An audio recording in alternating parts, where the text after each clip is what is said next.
What's up, everybody? Welcome back. We are here with some more NFL DFS picks and lineup advice, this time for the single game showdown slate on DraftKings and FanDuel. Thursday Night Football Week 15. Los Angeles Chargers versus the Las Vegas Raiders. Welcome. I am Brian Jester, co-founder here at Occupy Fantasy, single game $1 million winner. And in this video, we're going to discuss the injuries that impact the slate. There are a ton of them, low risk lineup construction tips, and then picks and strategies to help you win the biggest contests on DraftKings and FanDuel. Now, by the time you're watching this, I will likely be out in Arizona for the DraftKings Fantasy Football World Championship. The idea was to probably not do a video for this slate, but I couldn't leave you guys hanging. So I'm actually recording this Wednesday afternoon, as you can tell here by the time remaining before the contest goes live on Thursday evening.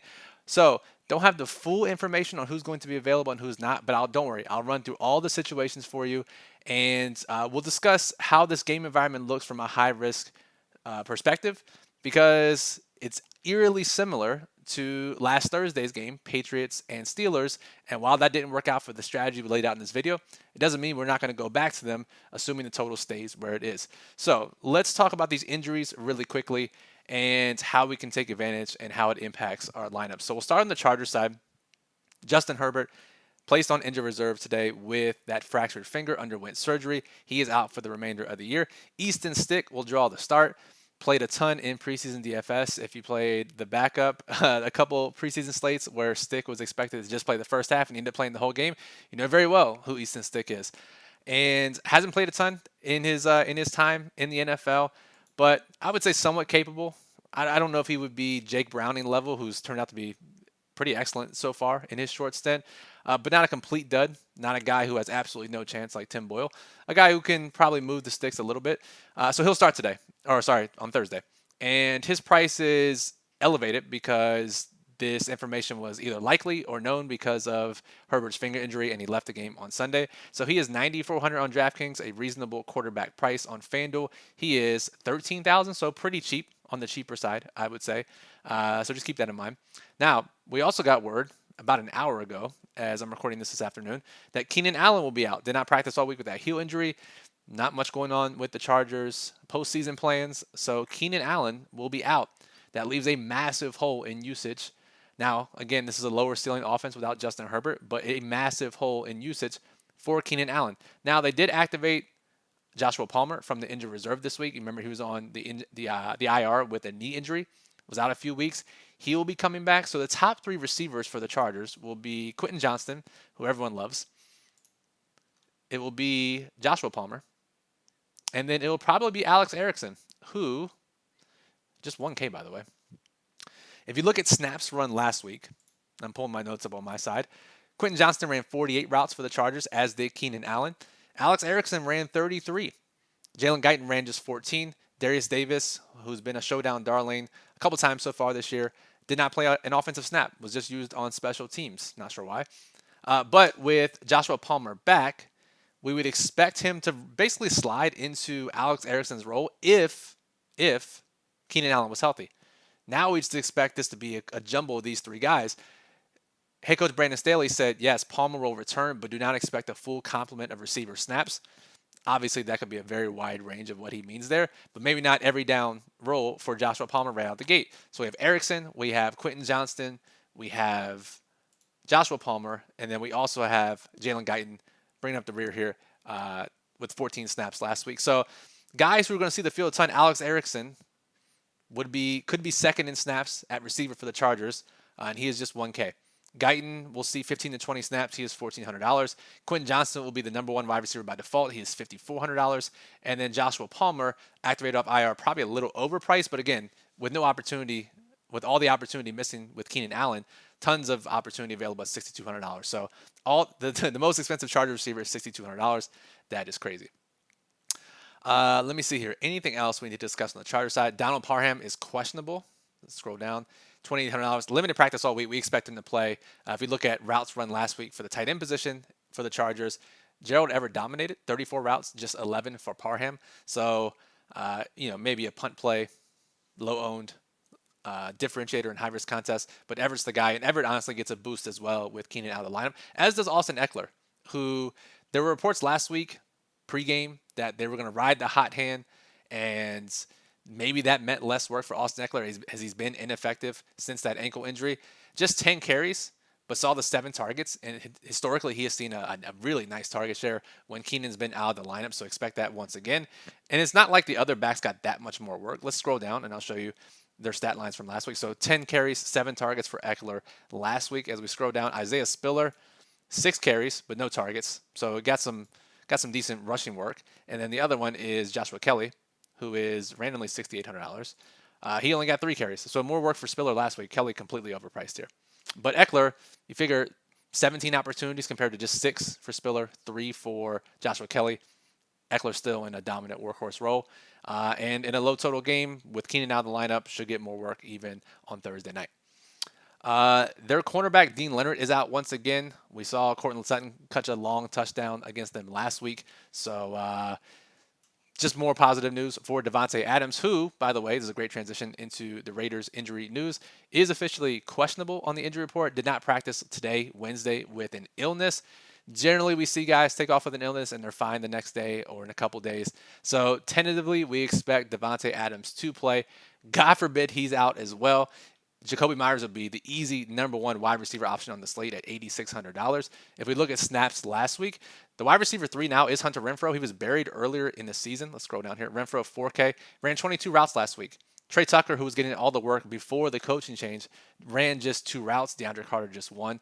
So it would be Jacoby Myers, Hunter Renfrow, and then probably Trey Tucker gets the boost if Devontae does sit with that illness. But again, we expect him to play. I will say this, though. As I'm recording this, a lot can change overnight. With the next piece of news I'm about to say with Davante Adams, let's watch for overnight reports. Check Twitter by the time you watch this video, and things could change. I'm going to try to lay everything out here in this video, but if you want the clear, concise, after we get all the news direction, make sure you check out our daily plug, OccupyFantasy.com. The link will be in the description below. Our writer Bisma will do a great job for you. Breaks down all the injuries, ranks players for different contest types, and that'll change dramatically depending on the news we get. And lineup construction tips for different contest types. And it'll talk about the hybrid strategies that I talk about in this video in a more in-depth fashion. So the daily plug is especially a friend. I know a lot of you watch these videos just for free, but this video may not be as helpful by 4 p.m. tomorrow. So check out the daily plug if you haven't already, as well as our Occupy model that has the projected ownership. That'll be key in helping you build your lineups for the Thursday night game. Now, this other piece of injury news is Josh Jacobs, who left the game early last week against Minnesota in that barn burner, 3-0. Did not practice all week this week. Quad injury. Generally, 3 DNPs is pretty bad, especially on a team that is not playing for anything. Max Crosby was talking about, we got something to play for in the locker room after practice today. So it's not necessarily they're just going to sit him just to sit him, but 3 straight DNPs doesn't sound great. Antonio Pierce, interim head coach, talked about Zamir White needing him to get more work, unprompted in his press conference today. But then he backtracked and said, if Josh plays, it is the Josh show. So to me, this is leaning towards Josh Jacobs sitting out. If he is out, Zamir White will get the early down work, maybe a few third downs as well. But they want to see what they have in him. They didn't get a chance to see much last year as well as Jacobs played. So Zamir White is just 3K on DraftKings. Amir Abdullah will handle the third down work. He's $4,800. If Jacob is out, he's just a mid-range, overpriced, low-owned option. If Jacobs is in, he's even more low-owned and more overpriced. So Zamir White's the guy that we'll want to get our hands on. If Jacobs is out, we'll have to monitor the news. And then their center, Andre James, is out. So not great, obviously. Multiple injuries. Now your signal caller along the offensive line, your center, is out. Tough times. This game overall is complete chaos. That's the best way I can say it. There was also, thankfully, I got confirmation maybe 10 minutes before I started recording. There was some confusion on who may start at quarterback for Las Vegas. If you've been watching or paying attention, Aiden O'Connell has been the starter for the Raiders the last few games. Antonio Pierce today said we were undecided, but I'm not saying Aiden's going to start. So I don't know what the reason for putting that out there was.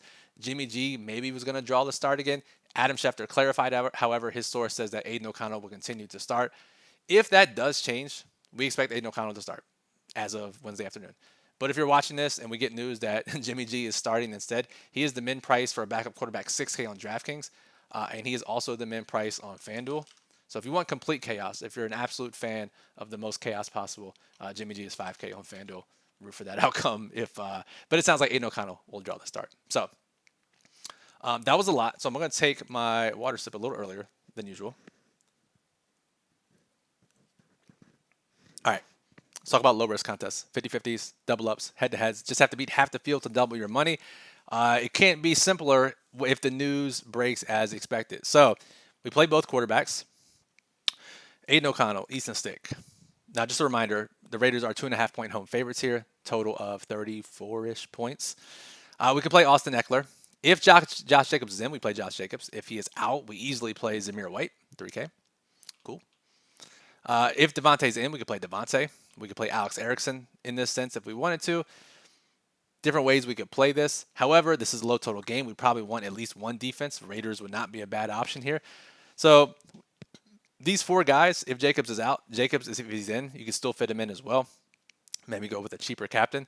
But Chargers or Raiders defense, Daniel Carlson, that's the core plays, in addition to Devontae Adams with Keenan Allen out. So we got both quarterbacks, both starting running backs. Jacobs in, it's him. If not, it's Zamir White.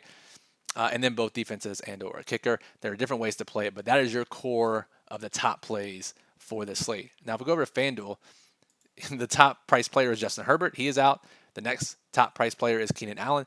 He is out. And if Josh Jacobs sits, the third most expensive player would be out. That leaves Austin Eckler at 14K. We play both quarterbacks. If Jacobs is in, we can't really do this because that's $5,500 left per player. We could punt it with Alex Erickson, and that's not bad, honestly. We honestly could do this. Now, if Jacobs is out, Zamir White is just 10K. They priced him up, unlike DraftKings. So we could play Quentin Johnston, Daniel Carlson, Raiders defense, whatever we can.